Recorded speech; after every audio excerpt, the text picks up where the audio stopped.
Lummy's got you. Hello everyone, my name is Lummi, and on the cusp of the potential TikTok ban, I've been feeling a little upset. TikTok is many things for many people, but for me, it's where all of this started. I posted my very first video on TikTok, and the thought of every single video I've ever made being completely wiped from my grasp just kind of makes me a little sad. So I decided to download every single one of my TikToks onto my computer and put them all together to make a compilation of sorts. I tried to sort them as best as I could, and I will have timestamps of each category, just to make it a little bit of an easier watch if anyone actually decides to watch this. But that doesn't really matter because this video is for me and for anyone that also followed my journey on TikTok. But I'll stop yapping and we will get right into it. Thank you TikTok, I love you and everyone that came with it. Rating the Stardew bachelorettes based on their favorite gifts. Not only is Penny the worst, but her love gifts are too. She has 9 of them, and most of them are annoying, expensive, or rare. She does not deserve my diamonds or the pleasure of a home-cooked meal. Your best bet with her is probably emeralds, but even those have a better desert trading use. Even so, give her emeralds or a rabbit's foot. Hehe. Penny gets a damn C tier. Emily is kind of a dream to gift, even though the girl is pushing insanity. She loves basically every single gem in the valley. As I've said, gems like emeralds, jades, and rubies are better spent at the desert trader. But with Emily, you still got amethyst, topaz, and aquamarine to gift. Because of that variety, this crazy bird lady deserves an S tier. Now Maru is another expensive gal. She has 12 loved gifts, and all of them are dog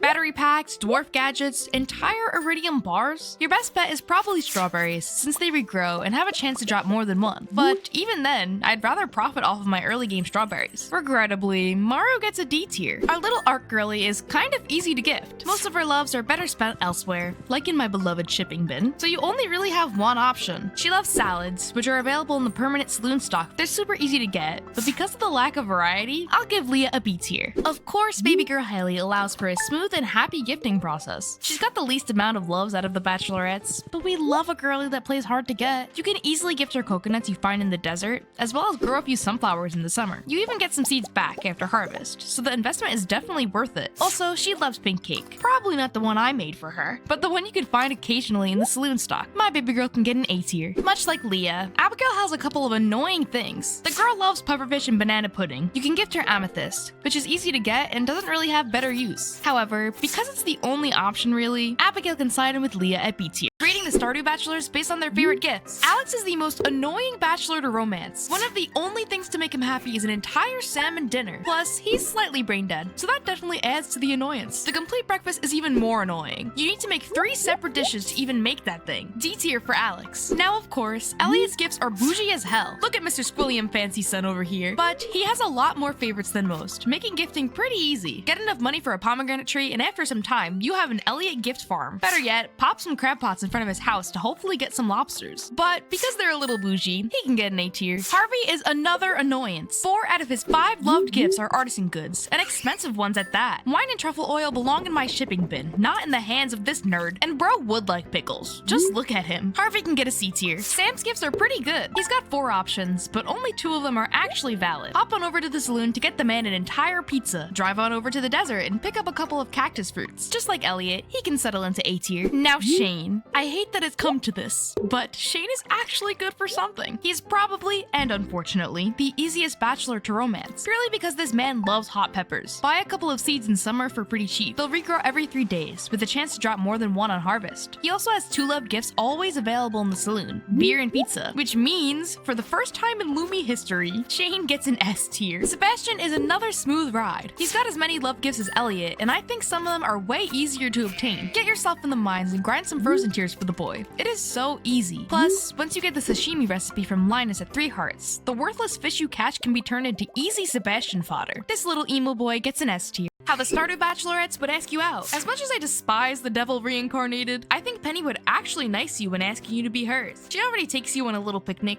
so that would definitely be the perfect setting. She'd butter you up with champagne, some cheese and crackers, and probably read you some cheesy poem to confirm your relationship. As long as you don't mind grubby little Vincent asking you if you got games on your phone. Emily would definitely bring you out into the middle of the woods to convene with nature, not for any other suspicious activities. She'd hide her voodoo doll, just in case you say no, and ask you to be hers with some kind of matching crystal necklace. Oh, and she'd have your bird ask you, oh like, be mine, Squawk! Maru, I think, would definitely whip up some kind of cute little contraption for you. You'd be stargazing, and she'd give you a robot that she programmed just for you, asking you to be hers in the process. On some 707 cat robot type shit, if you know what I'm saying. Leah is our art girly, so you already know you're getting some kind of masterpiece painting or a questionably ugly wooden statue. I don't think she'd go crazy. You'd be chilling outside her house or on a leisurely stroll in the woods, and she'd give you a little smooch, give you whatever art piece she concocted, and simply ask you to be hers. Now Haley. If y'all think Haley is asking you out, you're insane. She is a, if they wanted to, they would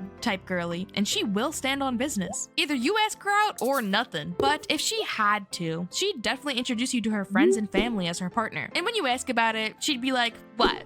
We're dating, whether you like it or not. Abigail, I think, would be similar to Haley, but she'd be more likely to cave and ask first. It would be a spur-of-the-moment type thing, though. Maybe on the brink of death in the caves, and you save her from an onslaught of bats. She'd be like, wow, Lummi, you saved me. Be mine? Or you'd be chilling watching anime or playing games, and she'd be like, so why aren't we dating yet? And that's that. How the Stardew bachelors would ask you out. Alex would be the dude that probably doesn't even ask. One day he'd just assume you were dating. Or he'd yap about how he hates labels and wants you but is scared to get hurt. However, if he had to, he'd probably throw a grid ball at your face, say, you ladies alright, then ask you to be his. Sam low-key seems like the cheesy, silly romantic type. He'd probably pick weeds off the ground for a makeshift bouquet and throw pebbles at your bedroom window. He'd be all like, hey baby girl, let's make this official. Then jump up and down in celebration when you say yes. Shane, I can't even imagine a speck of romance in his body. It wouldn't be anything extravagant, from how he asks to where he asks. You'd be chilling at the saloon and he'd order you a cold one and simply say, wanna go out with me? Then he'd make you pay the tab. Elliot is the epitome of romance. Bro would go all out. He'd somehow find a way into your farmhouse for breakfast in bed, leaving cheesy shit like rose petals and running you a damn bath. He'd take you on a fancy schmancy dinner under the stars, and then he'd ask you through some long-winded poem about how entrancing your eyes are. Harvey, I think, would skip the whole dating shtick and immediately ask for your hand in marriage. He's weird like that, but if he was going to, he'd stick to the traditional methods. He'd come to your door with roses or lilies and ask you to be his. He'd also probably be like, well, only if you want to. Sebastian might seem dull in the romance department, but I think he's secretly a cutie. He'd buy you a cute little plushie and plan a whole movie or game night, asking you to be his in the process. He also might gift you a game on Steam and ask you out in the little message portion. What is your favorite way? Here's why the Stardew bachelors would break up with you. Harvey would break up with you because he needs to work on himself. He'd say he needs to focus on his career, but would listen to Dan Plains all day instead. And he would hit you with the, it's not you, it's me. If you're a female farmer, you got no chance of Alex staying with you. Bro is curated for the male farmer, I'm telling you. But, male farmers, Alex would probably break up with you out of self-sabotage. He would convince himself you were out to get him and grow cold and distant. I feel like Elliot would break up with you because the man cheated. Bro goes on a 40 million day excursion for his book signing tour. And y'all know what happens on tour. He'd probably do it for the plot. Write a tragic romance book about it. I don't trust a man of poetry. Sam wouldn't break up with you because he's precious and perfect. Just kidding. Sam would break up with you because he got bored. Seems like settling down isn't for him. And you'll find the man-child sneaking Penny into his bedroom the very next day. Shane probably wouldn't be the one to break up with you. You should break up with him. Once you realize aconfiximitis is a life-draining disease, he'll be gone within the day. Sebastian would just straight up break up with you because he's sick and tired of you. He'd probably want his precious cave dweller time back, so he'd boot you to the curb to rot on his computer for the rest of eternity. Why do you think they'd break up with you? Rating the Stardew bachelorettes' new winter outfits. First up, we got Abigail. And honestly, I hate it. She looks like a soccer mom waiting for her kindergartner at the bus stop. The weird mauve purple is not it, and I wish she had a cute little beanie. And her sprite looks cursed without the headband. Sorry, Abby, but you're going into C tier. Now, Maru's is honestly so adorable. I love her little jacket and what looks to be a sweatshirt, but I'm not sure it fits her whole mad scientist nurse girly vibe. Looks like she dug straight into Robin's closet. Regardless, it's aight. B tier for Maru. Now, Concerned Abe knew what he was doing to me because first Sam, now baby girl Haley. Her winter outfit, immaculate. The earmuffs are so cute. The sweater dress, yes please. And the cardigan to top it all off. She is styling, absolutely worthy of an S tier. Emily's winter outfit, surprise surprise, is also incredible. Her sprite looks unrecognizable. When I saw her, I was utterly confused. But she looks so cute. Girl looks like Mary Poppins. I love it. It's still not better than her sisters though, so Emily can get an A tier. Now Penny's. There are two things I hate in this world. Penny and the color green. Penny out here looking like the Joker with her purple tights and that horrible green coat. But I expect nothing less than boring with this little witch. I might be biased, but D tier for Penny. This might be a hot take, but I think I prefer Leah's winter outfit more than her normal fit. She looks like a proper artist girly, Bob Ross type fit. It's nothing crazy, but the colors are nice and she looks really cute. Statue's still ugly though. B tier for Leah. What do you think of their outfits? Rating the Stardew Bachelor's new winter outfits. First up, we've got Sebastian. And let me tell you, this guy got his fit straight out of Despicable Me. Bro literally looks like Gru, without the minions and children. The scarf is kind of giving though, so I'll have to throw him in at B tier. Harvey, surprise, surprise, is boring as hell. Bro literally dyed his normal coat blue and buttoned it up a little bit. For a doctor, he should be bundled the hell up. The blue is nice, but it's gonna have to be a D tier fit. Sam's winter outfit does something to me. The beanie is absolutely incredible. His hair coming out of the beanie is absolutely incredible. The jacket could be better, but let's go back to the damn beanie. Marvelous 10 out of 10. This little man-child gets an S tier. Elliot, to me, will forever look like Squilliam Fancy Son, and his new winter outfit confirms this. He's got the red ascot looking scarf and what looks to be some sort of a trench coat. It's not horrible, but not the best either. He can move in with Seb at B tier. Alex would be the type of guy to throw on his zip up in the wintertime and call it a day. I guarantee bro wears shorts in -3-degree weather. The red I don't think suits him. I can't unsee him in green, but he looks aight. He can get an A tier. Now Shane's beanie is unlike Sam's beanie. His winter outfit somehow makes him look like a 12-year-old boy. I hate it. The Joja jacket too. It's gotta go. Bro is dressed like a Joja Cola. It's not Halloween, Shane. D tier for the abysmal beanie and Joja merch. What do you think of the winter outfits? Here's why you shouldn't marry every single Stardew Bachelor. You should firstly never marry Alex if you want to keep all of your brain cells intact. Man literally takes your money and spends it to watch Gridball with the boys at the saloon instead of on your marriage. But you should really never marry him if you play as a female farmer. No one can tell me different. Alex and the male farmer is canon. As the female farmer, Alex says a ton of wildly out-of-pocket things to you, but is all lovey-dovey with the male farmer. Don't do it, female farmers. Don't do it. You should never marry Sam, period. He's mine. Just kidding. You should never marry him if you can't do the man-child shtick. In his 10 heart event, the man literally sneaks you through his window and hides you in his bed so mommy Jody doesn't find out. Sam would also definitely throw pebbles at your bedroom window and strap a boombox to his damn head for you. If you can't deal with that trope, avoid my man. If you heard about these famed blue chickens that Shane has to offer and thought about cozying up with the dude for them, don't marry him for the chickens. You only need to view his 8 heart event, I promise. You should also never marry him if you love a good redemption arc. Once you marry him, all that progress is thrown out the barn window. You should avoid Elliot like wildfire if you are the most unromantic soul in the universe. His dialogue will literally make you internally seethe, and while I love a man of poetry, not everyone does. He literally says, "Your feminine allure is irresistible," which is so icky to me. I got the chills saying it. Never ever marry Harvey if your love language is acts of service, because if you're sick or if you pass out in the mines, this man will charge you for your doctor's visit. I am your only patient, Harvey. Close up shop and stay dormant on my farm. Oh, and if you hate planes, this guy's not your man. And don't marry Sebastian if you want to be original. That's all I'll say. Why won't you marry the Bachelors? Here's why you shouldn't marry every single Stardew Bachelorette. Now you shouldn't marry Penny if you want loyalty. This girl is for the streets. She gets all sus when Vincent calls her out for getting a boost into a tree by Sam. And I don't trust gingers. Plus, if you're the type of person who loves character development, a clear story arc, or just excitement, steer clear of the devil herself. You should never marry Emily if you plan to divorce her. She is a crystal bird girly. The girl manifests, and if you divorce her, she'll manifest you into oblivion. Plus, I know she's got voodoo dolls sitting somewhere. You don't want to get on her bedside. If there's such thing as too much excitement for you, you definitely won't want to get mixed up with Emily. If you don't want to become someone else's science experiment, do not marry Maru. The girl literally has no problem using your body for her experiments. She electrocutes us. If you're down with that, I'm not judging, but most of us don't want to be thrown into the electroinator. Calm down, Dr. Doof. You should never marry Leah as the male farmer. Now, some characters like Alex have a completely different story depending on if you play as the male or female farmer, and Leah is not one of them. So why should only the girlies marry her? Well, look at her. You're gonna tell me Leah isn't for the girlies? Just kidding, but I will continue to say this. That statue is horrific. Don't marry her for talent. You should never marry Haley if your name isn't Lummi, because newsflash, she's mine. And I'm not joking this time. Get your paws away from my baby girl. She's mean and will call you dirty. And if you're planning on marrying Abigail, just remember that she eats rocks. She eats quartz. She eats diamonds. That's all. Why wouldn't you marry the girlies? What made me divorce every single Stardew Bachelorette? Now, I'd never in a million years date or marry Penny. That girl is for the streets. But if I had to pick a divorceable moment, it would be straight after her 14 heart event, once she gives me the exclusive decor. I need my signature moon decal. Penny can hit the streets after that. My baby girl Haley should never be divorced by anyone. She is too perfect, and even gives back to the community by paying for Jazz and Vincent's education. She's an angel. I'm not delusional. Emily is a bit of a nutcase, but is certainly charming nonetheless. She even makes me a funky little outfit after marriage, and I'd hate to miss out on that. But I'd divorce her the moment she brings that damn bird into my house. It is way too creepy, and I I don't want to watch another one of her bird shows. The fan favorite Abigail has a ton of great qualities after marriage. The girl saves your life, she really enjoys living on the farm, and she even encourages you to raise slimes. But there is just something so creepy about her on rainy days. I'd divorce her the minute she tells me it's a good night to see a ghost, or the dark gets me excited. Don't bring spirits into my house, Abigail. Maru is tricky since she has one of the best 14 heart events out of all the dateables. Plus, she can even find you pants out in the mines and won't even rob you. But there's a line of dialogue that she says when you have high hearts with her that gives me the urge to divorce her on the spot.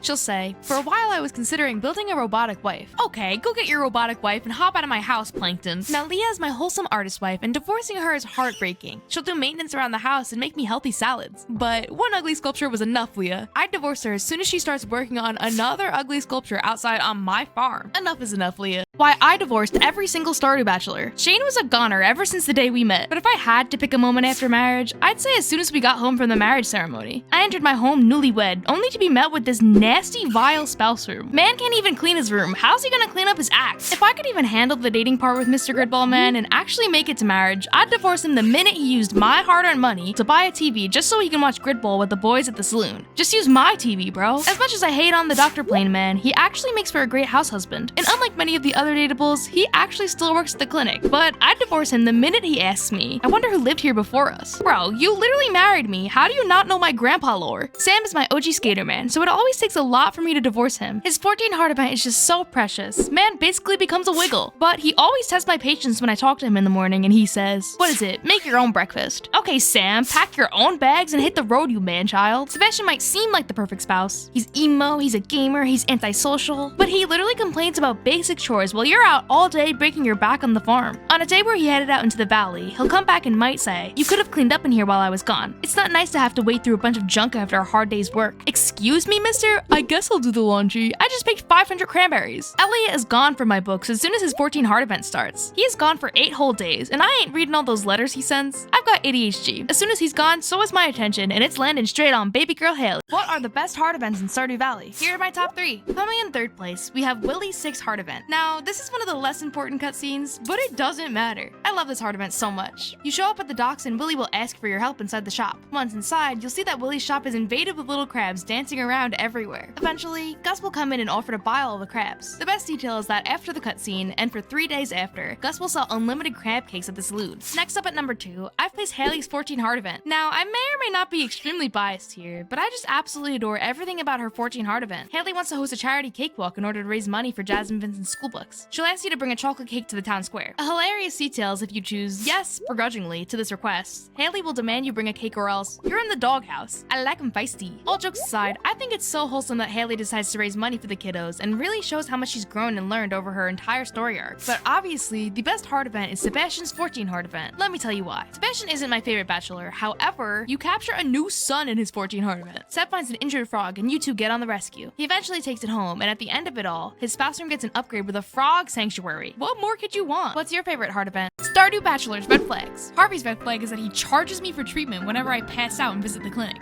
Yeah, we live in a small town and he's gotta pay the bills, but does he have to take my galaxy hammer? What the hell are you defending the clinic from? Pam's yearly visit? Willie's crabs? Now we all know Alex has a few screws loose up there, but his lack of brain cells isn't his red flag. It's that he demands a whole salmon dinner for you to love him. And he uses your hard-earned money on the boys to watch Gridball at the saloon. Sebastian's red flag? He's not like other guys. He's edgy and different. Doesn't leave the house because socializing is overrated. Elliot's red flag is this entire cutscene. Man takes you on a maiden's voyage out in the middle of the sea and then just jumps on you. And let's be honest, do we trust a man of poetry? His words reel you in until he drops in with the "sometimes a man has primitive urges." Sam, I wish I could say he's the epitome of greenness, but he's in a band. That is the biggest red flag walking. He already cheats on me with Penny. Imagine what kinds of things he'll do on tour. To boot, he's a himbo man-child skater boy. Walking red flag. Shane's red flag? He don't got a red flag. You are the red flag. You got a mad case of I can fix himitis. And it's chronic because you will never fix him. More Stardew Bachelors red flags. Now we all know Harvey is always charging us for his fake doctor services, but I think the bigger red flag is the plane collection. Man is absolutely obsessed with them. I swear he'd toss you over in a heartbeat for some rare model plane. Couldn't be me. Alex, I think, is a man of many no-nos. He's a tad bit brain dead, but have you heard the way he talks to females? Man won't throw me me the grid ball because I'm a girl. And literally says, did you get new pants? You're doing something right. Ew, bro, why are you looking? Now, Seb is always a hard one to find faults in. Doesn't mean they're not there though. In his 10 heart event, man brings you to his special spot where he's never brought another girl before. That is just straight cap. I guarantee he and Abby were getting it on up there before he met you. I always dog on Elliot for his 10 heart event, where man clasps onto you to kiss you out of nowhere. But I think the bigger red flag is the 14 heart event. Y'all are married and he leaves for an entire week to go on a tour for his book signing. I don't know about y'all, but going on tour sounds a little fishy to me. Sam, I've said, is just a walking red flag. Skaterboard golden retriever gamer, a woman's nightmare. But an underrated red flag of his is the fact that he lets you take the blame for dropping that damn egg. Man can't take accountability. Red flag. Do I even have to get into Shane? Fix me complex, I'm sad and my life is sad complex, I've got holes in my shirt complex. This guy's all over the place. Plus, he does not need a spouse. He's better off without you, trust me. What are your red flags? Stardew bachelorettes, red flags. Abigail's red flag is that she literally eats rocks. Give her a piece of quartz and she'll say, how'd you know I was hungry? I bet she's got some razor sharp teeth to chomp off your dick. Penny's red flag. She's all over my man. Vincent's over here like, Sam lifted Penny into a tree. Concerned Abe calls it platonic, but I say she's a snake. And I'll never trust a school teacher. She'll never love you. You might think Haley's red flag is the fact that she hates you, she calls you dirty, says you smell like farm, requests a super cucumber. But to me, all I see are green flags. I love giving her my coconuts and taking all of her insults. Emily's red flag is, what isn't a red flag with Emily? She's a crystal girly, she's a bird girly, and she's besties with Sandy. I'd say she's batshit crazy, and I'm surprised she doesn't make voodoo dolls with that sewing machine of hers. Mara's red flag is that damn dad of hers. Demetrius is all like,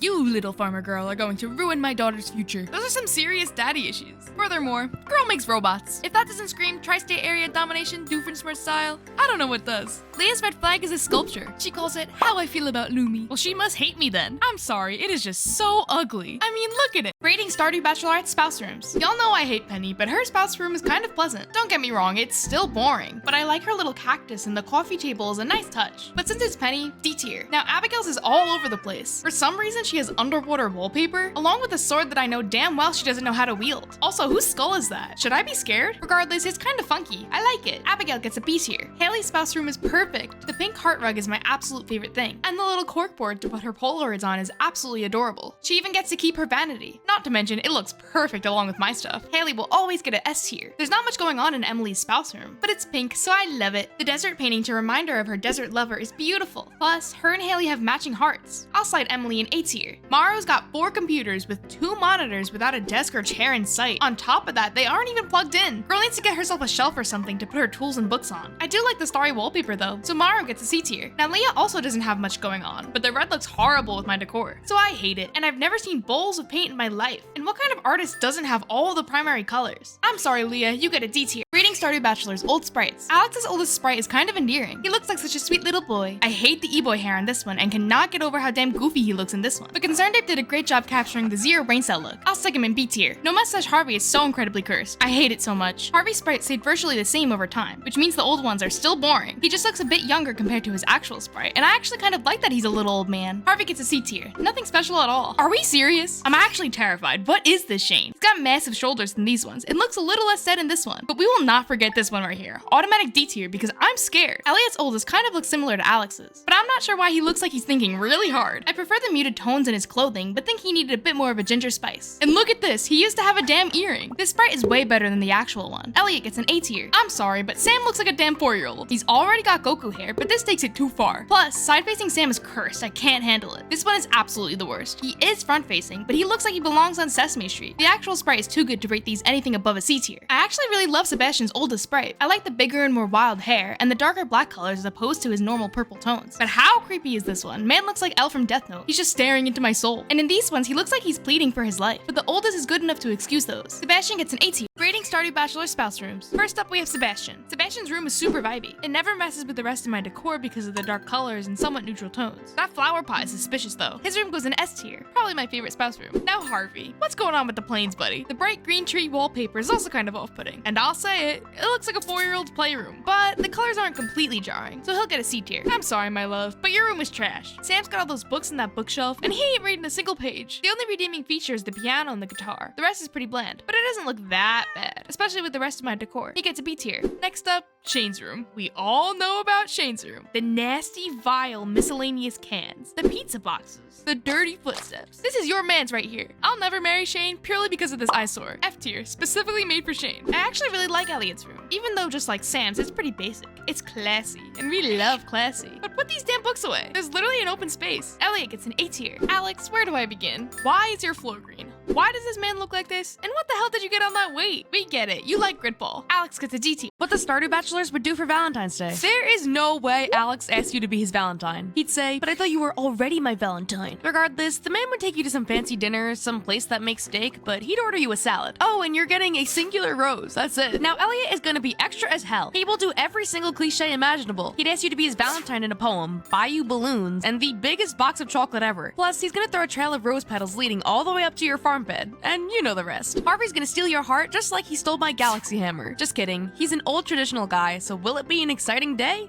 No. Will it be sweet and romantic? Maybe. He'd probably just take you to a nice dinner and get you one of those giant teddy bears. Boring as hell. Shane probably can't remember where he is half the time, never mind that it's Valentine's Day. And if he does remember, you are getting the bare minimum. He's the type of guy to give you a half-baked gift, hit it, then hop on COD with the boys. Or he'll just tell you he hates Valentine's Day and brush it off completely. Now, I think Sam is a secret little romantic, but we can't forget that he is himbo. He'll get you a bouquet, but with flowers that he picked off the side of the road that are mostly weeds. He'll probably try to serenade you with a song, whether it be boombox style or just classic guitar. Plus, I think he'd take you on what he thinks to be a non-traditional quirky date. Now, Seb strikes me as the Scrooge of Valentine's Day. I swear the man might break into hives at the mere thought of that much red, pink, and love. But I still think he'd celebrate with you. Man would buy the Lego rose bouquet for the two of you to build. And then the rest of your night would probably be spent cuddled up inside watching horror movies or something. You can date every single marriage candidate in the valley without getting caught. Here's how. Now, normally, if you catch them all Pokemon style, you'll be confronted by your victims in two separate cutscenes. The bachelors will confront you in the saloon, while the bachelorettes will confront you at Emily and Haley's house. These hard events can only trigger if you are not married, if you are dating everyone involved in the event, if you've gotten 10 hearts with everyone, and viewed their separate 10 hard events. And if triggered, you will be dumped by every single one of them. For about a week, they'll give you the cold shoulder, refusing gifts and basically telling you to fuck off. To avoid this, you could simply just steer clear of the saloon in Emily and Haley's house. But why would I want to do that? You can still trigger the cutscene and be completely fine if you keep a certain item in your inventory. A lucky rabbit's foot. When you have the rabbit's foot in your inventory, you'll walk into the saloon and the boys will be chillin' playing pool, not at all suspicious of your antics. The girls will be hanging around Emily and Haley's table gossiping, completely blind to your infidelity. In both instances, you'll randomly reach into your pocket and feel the luck of the rabbit's foot. Then, both cutscenes will play out perfectly. You will not be dumped, they won't give you the cold shoulder, and will still accept your gifts, which means your progress won't be stunted and you can choose your pick of the litter to marry. Have you seen this cutscene and did you use your rabbit's foot? Let's rank all of the Stardew dateables. Coming in at dead last, we have number 13, Harvey. You might be surprised at this pick, but there's just something about Harvey that I cannot stand. His story is not very strong and quite honestly extremely boring. He remains virtually the same person from 0 hearts to 14 hearts, making for a lackluster story arc. Plus, he's a little thief. Next up we have Shane at number 12. Quite the opposite of Harvey. Shane has a whole lot going on within his story arc, and while his story for the most part is heartwarming and interesting, it has the least satisfying conclusion. He makes all of this progress in his life only for it to be thrown out the window after marriage with a ton of concerning dialogue. Shane is meant to be a great friend, not a partner. Penny slots in perfectly at number 11. Like Harvey, I find her story to be quite boring and pretty typical. She's our damsel in distress, which is a tired trope. What sets her apart from Shane and Harvey is that, although boring, her story does have somewhat of a clear arc, but all she really does is walk children in nature. At this point, it gets a bit tricky, but I'm gonna throw in Alex at number 10. Now, as a female farmer, Alex being lower in the rankings makes perfect sense. Alex has a sense of toxic masculinity that only resolves if you're playing as a male farmer, but I don't get to witness that greatness. Hot take, but I'm gonna put Abigail at number 9. Abigail is profusely loved by the community, and I just don't get it. Yeah, she's not like other girls, but that's about all she's got going for her. I think it's cool that she's a cave dweller, but I prefer a story with a bit more substance. What are your rankings? Ranking all of the Stardew dateables. For number 8, I'm gonna throw in our man of poetry, Elliot. There's something about the way Elliot acts towards the farmer that comes off a bit condescending. He's a struggling author that thinks he's better than you, while you're a little farmer making bank. However, he's got a ton of riz, and I can appreciate that. Number 7 has got to be our bird girly, Emily. Emily would probably be lower on the list if it weren't for her uniqueness. Her heart events are literal fever dreams, which makes Emily fun and interesting. Also, she makes you an entire outfit for her 14 heart event, and it's funky as hell. Next up, I'm gonna throw in Maru at number 6. Maru has a great story arc. Her little gadget's turning into an entire robot, as well as Demetrius being a great antagonist. Despite her story having some flaws, like you being electrocuted, I think Maru is super sweet. At number 5, we have another hot take with Sebastian. Now, I understand the Sebastian hype, which is why he's at a deserving rank. Man is a little frog lover and might need to touch some grass, but is still incredibly charming nonetheless. Something I don't like is that he's rude as hell to Maru and can sometimes be rude to the farmer after marriage. Then number 4 has got to be Leah. Although that statue is hideous, you gotta love Leah for being the girl boss that she is. She's our little cottagecore art girly, and I love the story of the farmer giving her the confidence that she needs to take her career to the next level. Plus, look at this. What are your rankings? Ranking all of the Stardew dateables. And now at number 3, I have placed my little man-child Sam. Objectively, Sam isn't that spectacular, and a few other marriage candidates do have better overall story arcs. So why is he at number 3? Well, a personal weakness of mine is blonde skater boys with bands and no regard to authority. Can you blame me? From the start of my Stardew Valley journey, Sam has always been my go-to bachelor. I love his reckless positivity, and I think the dude is extremely underrated. How can you hate this guy? Then at number 2,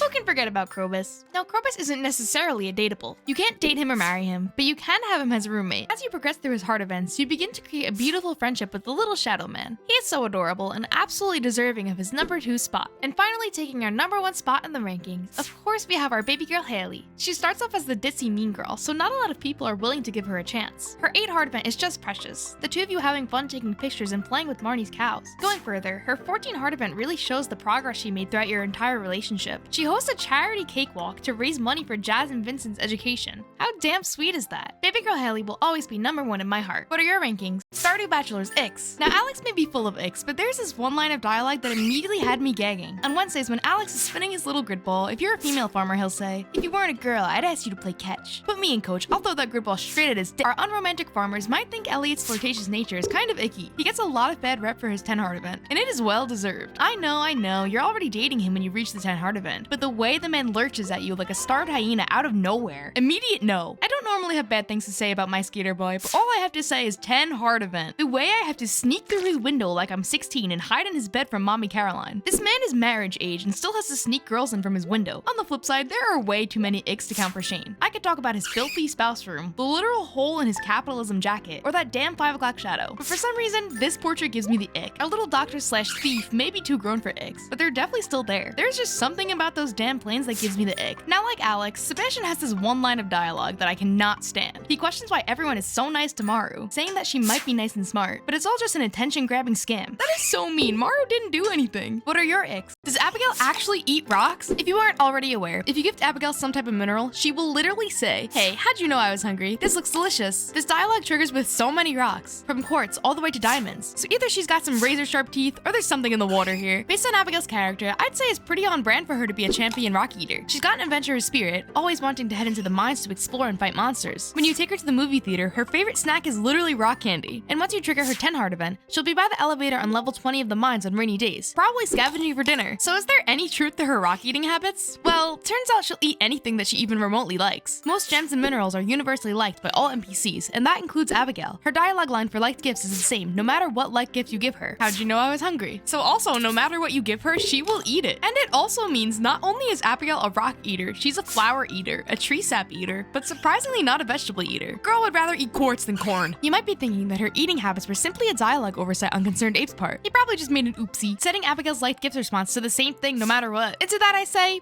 you're probably right. Want to know how to marry Penny? Well, Lummi doesn't got you. Penny is one of the most beloved bachelorettes in Stardew Valley, and I beg to differ. Here's why I can't stand her. The main reason I dislike her is because she is all over my man Sam. They literally sit and chat on this damn bridge together all the time. Plus, grubby little Vincent let her little secret slip during her 8 heart event when he says, "Sam lifted Penny into a tree." However, that line is supposedly platonic, so why else is Penny so bad? I mean, there's just something that is so off about her. She does have to go through a lot. Her mother Pam being really terrible to her due to Pam's own issues. She also works super hard being the teacher and essentially babysitter to Jazz and Vincent. But how can I trust a girl whose eyes turn red when she's mad? Penny represents a very clear archetype. She's the quiet, sweet damsel in distress who reads books and walks children in nature. But I swear there's a dark side to her. Like I said, her eyes go red when she's mad. And when she confesses to you in her 10 heart event, if you tell her you don't feel the same way, the girl will literally just burst into tears, which gives us this cursed character portrait. That is so out of character for Penny, considering her usual sweet and quiet demeanor. You also instantly lose 1500 friendship points. That is literally 10 hearts to 4 hearts with a single dialogue option. Basically, I just think Penny is a tad bit ordinary and represents a common character trope that I'm not really a fan of. And she's literally a devil. What do you think of Penny? As fans of Stardew Valley, we all either love or hate Shane, so I'm here to tell you why I hate him. His character arc is pretty similar to my baby girl Haley's arc. He starts off mean and cold toward the farmer, frequently telling you to leave him alone or to go away. As time goes on and your friendship raises, he begins to warm up to you and becomes much more willing to conversate. And as you progress through his heart events, you find out that he has some serious issues with his mental health, leading to his pretty severe alcohol addiction. After his heartbreaking 6 heart event, you'll wake up to him at your front door, apologizing for the incident and vowing to start making positive changes in his life. And if you marry him, he shows a lot of great signs of getting better and looking forward to a great future. So how could I hate him for struggling? Well, his dialogue after marriage and after the 14 heart event doesn't reflect the progress we see in the 14 heart event. For example, he'll still say that he needs to head to the saloon for a cold one, and it seems like he's reaping all of the benefits of marrying the wealthy town farmer, saying that he doesn't feel like doing work, loving the fact that he has 0 responsibilities, and says he spent all day watching TV, so he'll need to take it easy tomorrow. And on top of that, if you have low marriage hearts, he'll be obviously intoxicated during many pieces of dialogue, indicating that his progress all banks on your effort alone. Hate is a little harsh, and recovery is a process, but his story and dialogue do not reflect any change or any effort to get better. What do you think of Shane? Haley is the most hated bachelorette in Stardew Valley. She's extremely rude to you in your first meeting, saying that you might be cute if it weren't for your dirty farmer clothes. And if you accidentally give her a hated gift, she'll straight up call you an idiot, whereas other characters might just express their distaste for the gift. So then why do I love Haley? Lummi will tell you. As previously mentioned, Haley starts out mean and cold toward the farmer. You know she's a pretty girl, but that attitude is bad. As you progress through her heart events, she begins to both warm up and open up to you.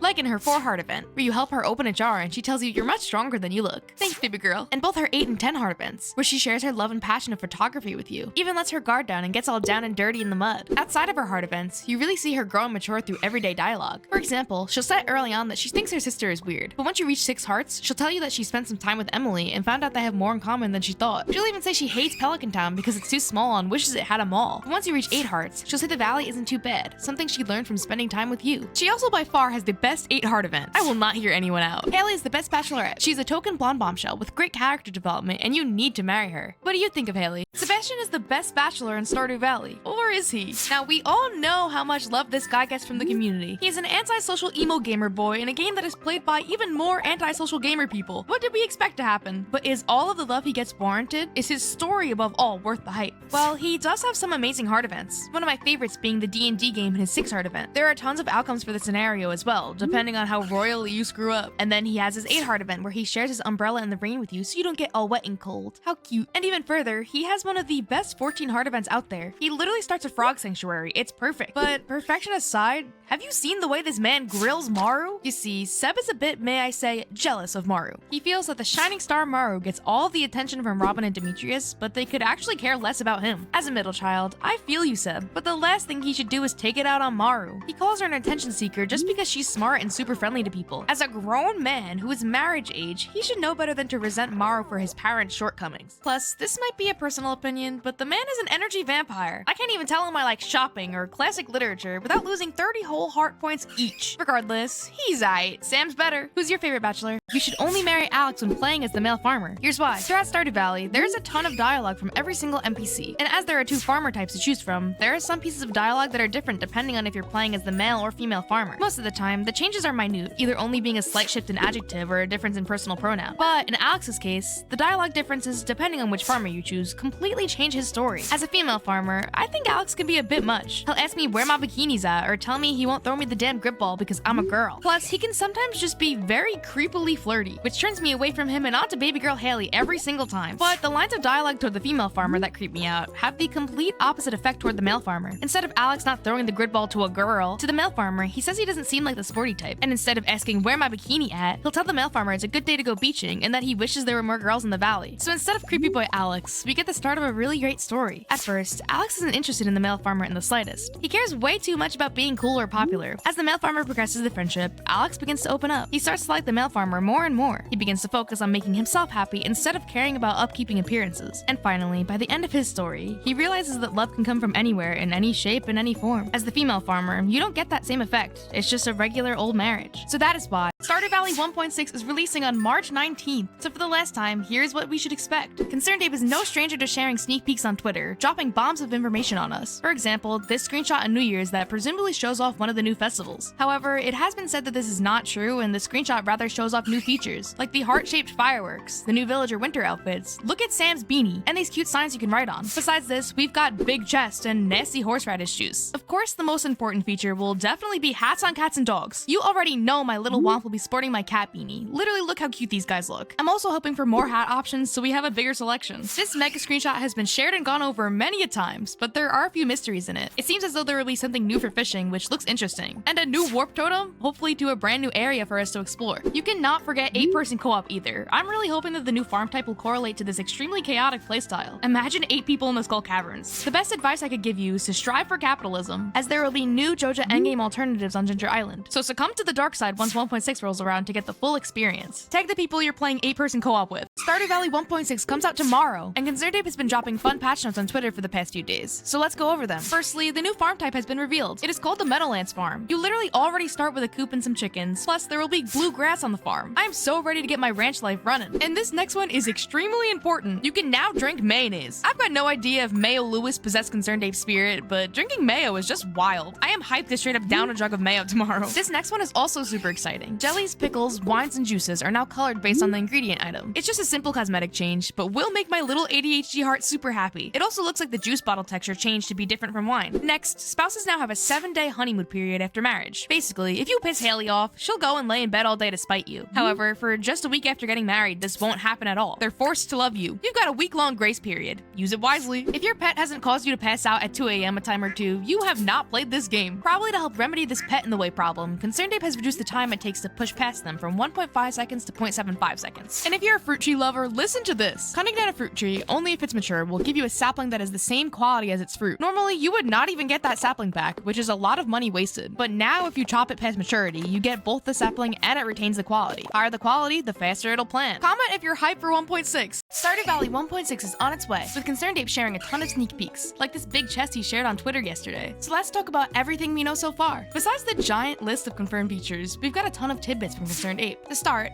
hats on cats and dogs. I don't know if anyone requested this, but it is very much needed. You can put hats on your children and even your sea urchins and fish tanks, so why not extend this feature to your pet? Then we have a giant chi fruit. The chi fruit is a crop exclusive to one of Mr. Chi's walnut room quests, which requires you to collect a ton of chi beans by cutting down trees, breaking rocks, cutting weeds, etc., then plant them and ship 500 fruit in 28 days. It gives you a ton of chi gems, so it's completely worth it. And I'm assuming this big boy was made to help you out with that challenge. And honestly would be hilarious decorations, since giant crops don't despawn or decay unless you break them. Then we have this wild horseradish juice, which, by the way, sounds revolting. Presumably, a ton of the forageables that you previously couldn't turn into artisan goods will be able to turn into wine, juice, or jelly. Now, depending on the time it takes to make wild horseradish juice, it probably won't be worth it to waste keg space on a damn spring forageable, when you could be using them to make way more money. I'll probably just sell my extra forageables anyway, unless turning them into artisan goods is worth it after all. Are you excited for Stardew Valley 1.6? Stardew 1.6 comes out on console and mobile today at 10 a.m. PST. So here's what you should do first. To start, you don't need to start a new farm, but I, as well as this gorgeous man himself, recommend you start one anyway. That way, you can try out the new Meadowlands farm and unlock the new content naturally, instead of all at once like you would if you were to load up an old save. Next, pay close attention to the ground, so you can find 1.6's new seeds. They spawn like artifact spots, but they're little green wiggly weeds instead of wiggly worms. You can find carrots in the spring, and they only take 3 days to grow. Daily spring onion grinding will be no more if you can get your hands on those carrots. You should also consider investing into the fish smoker recipe pretty early on. For those of you who hate the fishing minigame, trust that getting this recipe is so worth it. You can smoke while you fish, doubling your fish price. On top of that, smoked fish are treated as both fish and artisan goods. So if you have the fisher, angler, and artisan professions, your smoked fish will sell for almost triple the base price. Also, along with the 1.6 update for everyone, the 1.6.9 patch